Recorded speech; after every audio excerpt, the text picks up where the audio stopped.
وآخرون مرجون Lamar اللہ، اب یہ اس ضعفاء میں سے ایک سیکنڈ کیٹیگری ہے۔ یہ سیکنڈ کیٹیگری وہ ہے کہ جو اس میں 3 اصحاب ہیں، اور ان میں خاص طور پر کعب ابن مالک رضی اللہ تعالیٰ عنہ کا انصاری صحابی، ان کی طویل ترین حدیث جو ہے بخاری شریف میں آئی ہے، جنہوں نے سارا یہ واقعہ درج کیا ہے۔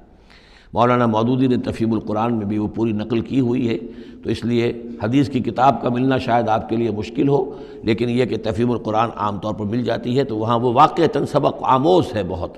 کہ وہ پورا معاشرہ کیا تھا، کیا تعلقات تھے حضور کے اور صحابہ کے۔ اب حضور سزا دے رہے تھے تو کس طور سے دے رہے تھے، جن کو سزا دی جا رہی تھی ان کے احساسات کیا تھے، معاشرے میں جو لوگ تھے ان جن کو سزا دی گئی تھی ان کے جو رشتہ دار تھے، یہاں تک کہ ان کی بیویاں، ان کا کیا طرز عمل تھا۔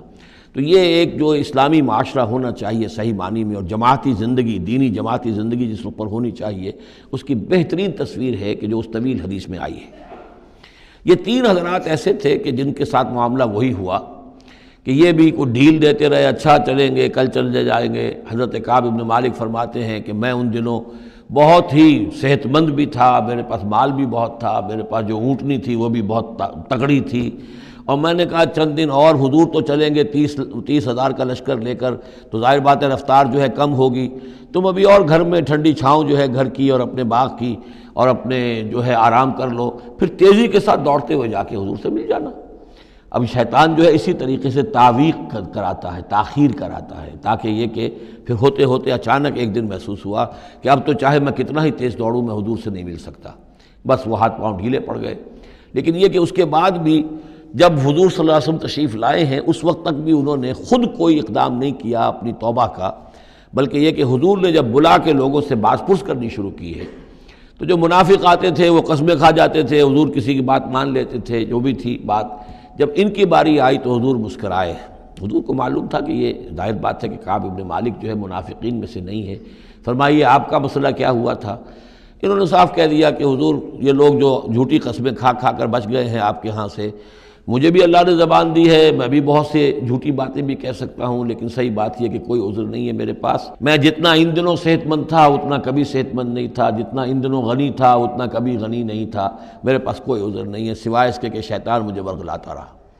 تو حضور کو نے پھر ان کو، اور ان کے ساتھ 2 اور ساتھی تھے، ایسے 3 کا معاملہ یہ تھا، تو انہیں ایک سزا دی گئی، اور سزا مقاطعے کی تھی، سوشل بائیکاٹ، کوئی ان سے بات نہ کرے۔ وہ ان کے اوپر 50 دن جو گزرے ہیں، گھر میں ان کی بیوی ان سے بات کرنے کو تیار نہیں ہے۔ پوچھا گیا کہ میں بیوی یہاں پر میں رکھوں یا نہ رکھوں، بیوی نے آ کر کہا بوڑھے آدمی ہیں، کوئی ان کی خدمت کرنے والا نہیں ہے کہ رہ سکتی ہو، لیکن شاید انہوں نے بعد میں اپنی بیوی کو بھی بھیج دیا تھا، اس لیے کہ کسی کے پاس جاتے تھے کہ اللہ کے بندے تمہیں تو معلوم ہے کہ میں منافق نہیں ہوں، میں مسلم ہوں، اور تم مجھ سے بات نہیں کرتے ہو، تو وہ جواب دیتے تھے مسلمان اللہ و رسولہ عالم، اللہ اور اس کے رسول کو زیادہ بہتر معلوم ہے، اور منہ موڑ کر چلے جاتے تھے۔